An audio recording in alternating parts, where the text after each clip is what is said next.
New Year's is right around the corner. Are you one to set New Year's resolutions? If so, what does it look like once March or April rolls around? Are you still going strong? If not, I want to equip you with some solutions to make New Year's resolutions that stick. My name is Angie. Welcome to my channel, Quiet Confident Woman. My passion is building confidence in women, especially introverted women. And I love supporting you in building a life and a business around what brings you joy. If you love what you hear, make sure to subscribe and share with your friends. And if you don't already receive emails, you're gonna wanna. So make sure to grab that link in the notes below. I have been in the spot many times where I've created New Year's resolutions, and then by March or April, they have fizzled out. I've lost momentum, I have fallen off the bandwagon, never to come back again, and it's very disheartening and discouraging. So I have learned over the years some things that I do in order to not necessarily make them a New Year's resolution, because I will do things to better myself at any point in time throughout the year. I don't necessarily wait until January 1st to start. So I think of it more of self-improvement, a lifestyle change, something that you're going to do that sticks and that lasts. Most of the time when people create a New Year's resolution, it is something to better themselves. Most people don't create a resolution that as soon as they hit it, it's done, they go back to their normal ways. They do it for some reason, whether it's to be happier, whether it's to be healthier, whatever it is, it's something that they want to carry over into their lifestyle. So let me tell you some tips in order to strengthen your resolutions. And I'm going to give you the first 3 today. Catch the second part of this video to get the last 4. I wanted to keep this a reasonable amount of time. The first one is understanding your why, or the motivation behind setting this resolution or this goal. Now, because most people set a resolution based around health or wellness of some sort, those are the examples that I'm going to give. But of course, it can be anything that you are setting a resolution. It could be setting boundaries in your life. It could be certain benchmarks that you want to reach in business. It could be so many different things. But for examples, I'll stick to like health and wellness type goals. So setting a why. This needs to be from your heart. This is going to be what is going to keep you on track when you feel like you are going off track. Life will happen. It's bound to at some point in time. There's going to be struggles that will very much try to derail you. And going back to your why is going to bring it back to, why are you actually doing this? So for example, if you want to lose weight or eat healthier or something like that, what is your motivation behind that? Is it because you want to be able to play sports with your kids and throw around the basketball or crawl on the floor with them? Or you know that your weight will shorten your lifespan and you want to be here for a lot longer with them? All of those are great reasons for your why. Maybe it's you have a history in your family of diabetes, and you know that if you keep eating the way that you do, you might be going down that same path, and you want to stop that as much as possible. And that's your why. That is also a great reason. But make sure it is a reason that comes from your heart, because it's going to be what drives you. If it is a reason that somebody else puts upon you and you feel you quote unquote should do it, it's not going to be a driving force to get you back on the tracks. So if somebody says to you, you know what, you should really watch what you're eating, otherwise you're going to end up with diabetes, then it's really probably not going to be a really great why, unless you have a gut feeling that, you know, I really need to do this for me, not for someone else. So think about your why and your motivation, and make sure it's for you. The second one is to have a clear goal with a deadline. Now, most people for a resolution will have a year-long goal, but it doesn't have to be that way. You could do a 3-month goal, 6 months. You could do a 5-year goal. Whatever you want to do, just make sure there's a deadline and you know specifically what you want to achieve at that time and have ways to get there. That's another important factor, is to figure out how you are going to get there before you even start. Let me give you some examples. So a goal could be that you want to lose weight this year. And if that is all your goal is, by the time you get to January of next year, if you have lost 1 pound, you have reached your goal. However, that's probably not what you had in mind at the start of this journey. But if you don't have a deadline, you don't know what you're working towards. Also, your mind is like, oh, well, I just have to lose a pound. That technically is losing weight. And you're setting yourself up to not be successful. So even though setting that goal can be a little scary, still do it so you have something to strive for.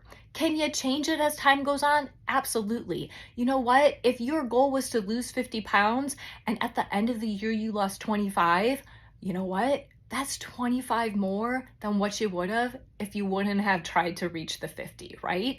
So it is okay if you need to adjust, and then you can make that 50-pound goal the following year. So make sure it is measurable and has a deadline. The other thing is to make sure it's realistic when you're setting these. So if you're thinking, okay, we're gonna run with the 50 pounds here since I mentioned it. So if you want to lose 50 pounds in a year, first of all, is that realistic?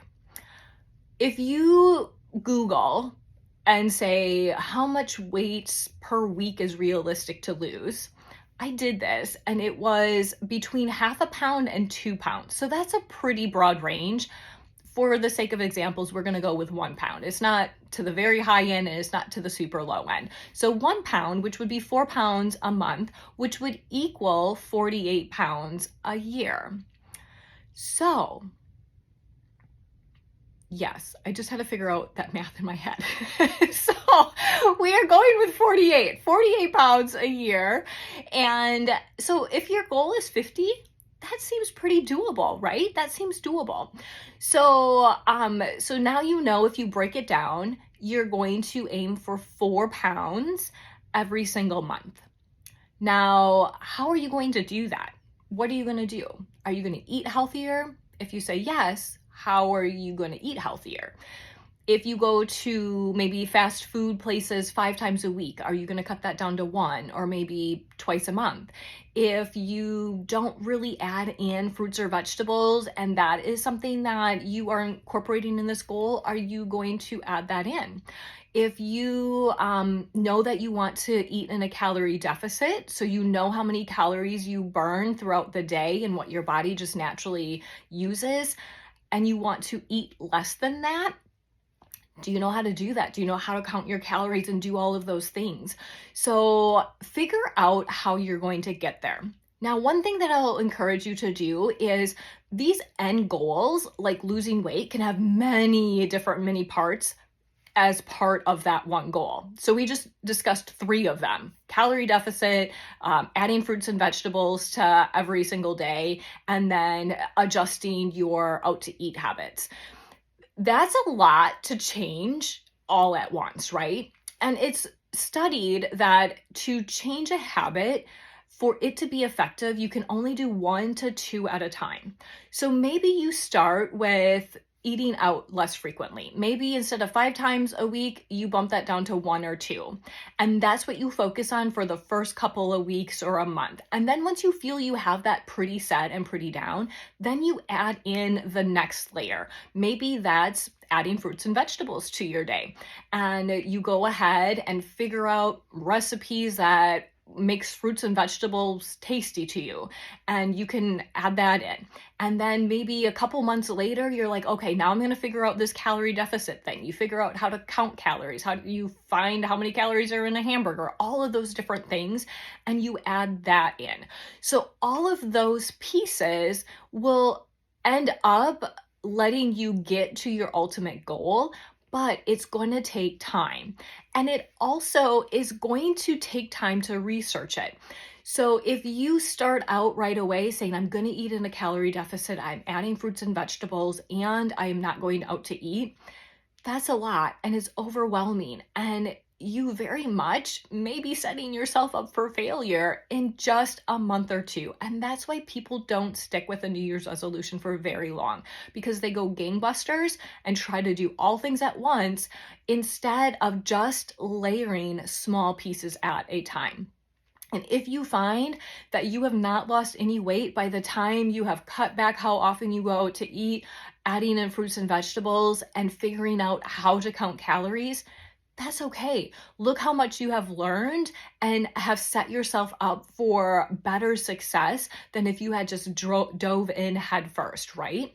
So then you can go ahead and figure out your weight loss. Maybe you need to adjust it. Maybe you're like, okay, I'm 3 months into this now. I don't know if I can hit 50 pounds. Get started, and you can adjust later if you need to. But know a path and know an end result that you are going for. The third is to develop a routine. Now, if you really like fluidity in your day or in your week, you might be thinking, Angie, I don't want to be tied to a routine. And honestly, I did say that to somebody today, is I love the flexibility during the day. I don't want to add something that makes me have a set time to do things. But trust me, there's already things that you're doing that you have a routine for, whether it's your morning routine, the path you take to get to work, your evening routine, all of those different things. You probably have some kind of a system already in place. So when you add a new habit into your life, or a new goal or a resolution, it's very hard to remember those new things without creating some kind of a structure around it. So let's take working out, for example. Say your goal is to work out twice a week. And you start off saying, I'm just going to go twice a week whenever it fits into my week. And so the first month, you're really good. Like the beginning of the week, you go ahead and you work out. The end of the week, you work out. You're really good at staying on track. And then you kind of like lose a little bit of momentum once February comes around and you realize, oh my gosh, it's Wednesday and I've not worked out yet. So you pop in the gym really quick on Wednesday, which is okay because you can still work out Friday or Saturday and still get your workouts in. But as time goes on, you slowly are like, oh shoot, I only did it once this week. And then it's like, oh, well, it's not even very often. I think I forgot last week. And it kind of fizzles out. So what happens is we can get so overwhelmed because with a new habit, we are probably thinking about it 18,000 times more than what we need to if it doesn't have a structure. So if you get up and you're thinking, okay, I'm going to go to the gym twice this week. Monday, you get up and you're thinking about, okay, when am I going to go to the gym? Am I going to go today? No, I have a full day. I'm going to wait till tomorrow. And then Tuesday you get up. Am I going to go to the gym today? Yeah, I think I can go after work. I'm going to do that. And so you go out to the gym after work. Wednesday, you're not going to go because you just went on Tuesday. Thursday, you're thinking, okay, should I go to the gym today? Can I go Friday? No, I can't go Friday. I can go Saturday though. I'm going to go Saturday. And then you go ahead and you don't think about it on Friday, but you have to go on Saturday. So you're thinking about it again. And then on Sunday, it's going to be your off day. And Monday, the cycle repeats again. So you are thinking about going to the gym all of the time, even though you are not at the gym all of the time, and you're going to burn yourself out. That's how New Year's resolutions don't stick, is because you constantly feel like you're doing them and you get so exhausted. Now, if you set up a system or a habit of on Mondays and Fridays, I'm going to the gym, or Mondays and Thursdays, whatever days you pick, say, let's do Mondays and Thursdays. you're going to go to the gym. On Mondays, you get up, you know you're going to the gym, you have everything ready that you need to be able to go when you want to, and great, all done. Tuesday, you don't think about it. Wednesday, you don't think about it. Thursday, you know you're going to the gym, so you get everything ready, you're thinking about it, and you go. Friday, you don't think about it. Saturday and Sunday, you don't think about it. That's a lot of space to not have to think about something that you're trying to create and just doing it on the days that you anticipated. The next thing is habit stacking. That is also something that you can do to keep yourself more on track with these goals. Now, habit stacking is taking a habit that you already have and attaching a new habit that you want to form next to it. So say at night, you get home from work, you prepare dinner, you then spend time with your family, and then you get the kids in bed, brush your teeth, sit on the couch, watch a movie or something with your husband, and then you go to bed. So we're in there. Let's say you have for a New Year's resolution self-care. And one of those things for self-care that you want to do is to make sure to take your makeup off at night and wash your face. So you think about, where in the day do I want to put that in next to a habit that has already been created and is just like automatic. And you're thinking, okay, well, I'm in the bathroom brushing my teeth, so why don't I just wash my face while I'm in there? And you attach those two habits to each other. So now at night, when you're getting the kids ready for bed, you're all done, you head to the bathroom to brush your teeth, and then you go ahead and you wash your face. So that is a great way to trigger your mind to add another habit to something that you've already started. All right, so that is number 3, and stay tuned for the next video where I will discuss more ways that you can go ahead and keep your New Year's resolution strong. You're not going to want to miss it. The next one is actually a positive mindset, and I have several things that you can do in order to keep your mindset where it needs to be and not fall off the tracks. All right, my friend, thank you for joining me. I'll see you next time.